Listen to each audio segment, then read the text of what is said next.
Evet arkadaşlar, bir haftalık kullanımdan sonra Thermaltake marka kırmızı, pasta kırmızı sıvının bıraktığı tortular. Buyurun. Üretici firma Thermaltake bunlar için sorunlu üretim hatası dedi. Yeni premium modellerini çıkarttı. Ne kadar güvenli bilemiyorum. Daha yeni başladılar bu işlere. Daha önce yeşil kendi sıvılarını üretiyorlardı. 780 i modellerinde. Sıvı alırken ya da komple set alırken markaya aldanmayın. EK veya diğer markalara daha çok öncelik verin. Çünkü sadece custom sıvı soğutma üzerine yoğunlaştıkları için diğer markalar sıvıları olsun, kendi D5 pompa standartları ve montajlanabilirliği, mesela bunda ayaklık alt tarafta, diğerlerinde duvara direkt montaj, ayaklı montaj, 1, 2, 3, arkada 4 opsiyonel olarak giriş çıkışlar olabiliyor. Bu şekilde dikkat edin alacağınız markaya.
Arkadaşlar merhaba.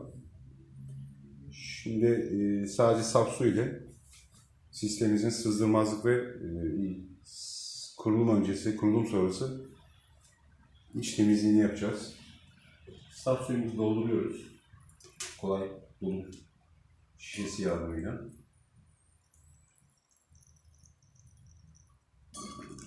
Daha önceki kurulumdan kalan kırmızı sıvı tortusu halen mevcut. Birazdan temizlenecek hepsi zaten. Birkaç kere devirler yapacağız.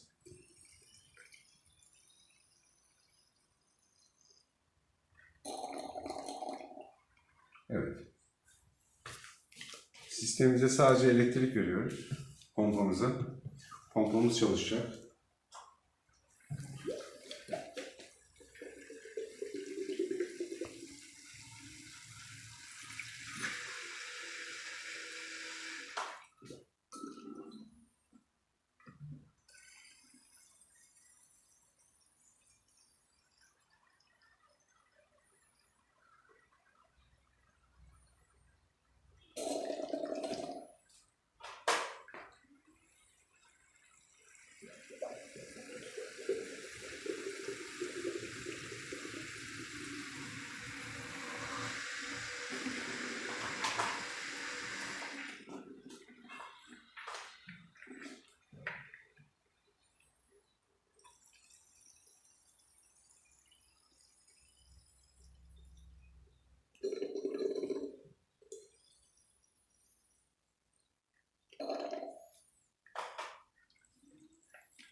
Evet.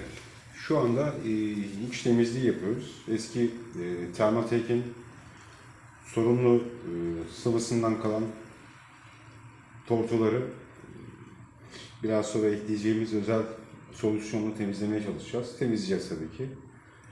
Sonra tekrar saf su koyup sistemi sıfır hale getireceğiz. İç dış komple temizlik olmuş olacak. Ayrıyetten şu anda bağlantıların hepsini kontrol ediyoruz. Sızdırma var mı? Hava kabarcıkları oluşuyor mu fazlasıyla? Şu an görünen hava kabarcığı yok.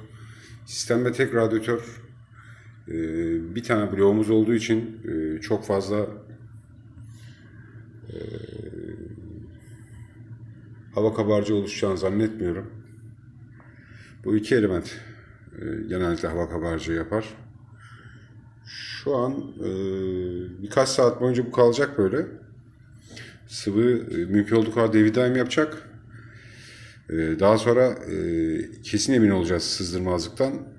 Sonra tekrar sıvıyı değiştirip tekrar saf suyla devir daim yapıp içeriği tam temizleyeceğiz. Doldur boşalt yapacağız. Bu şekilde kendi orijinal sıvısını hazırlamış olacağız.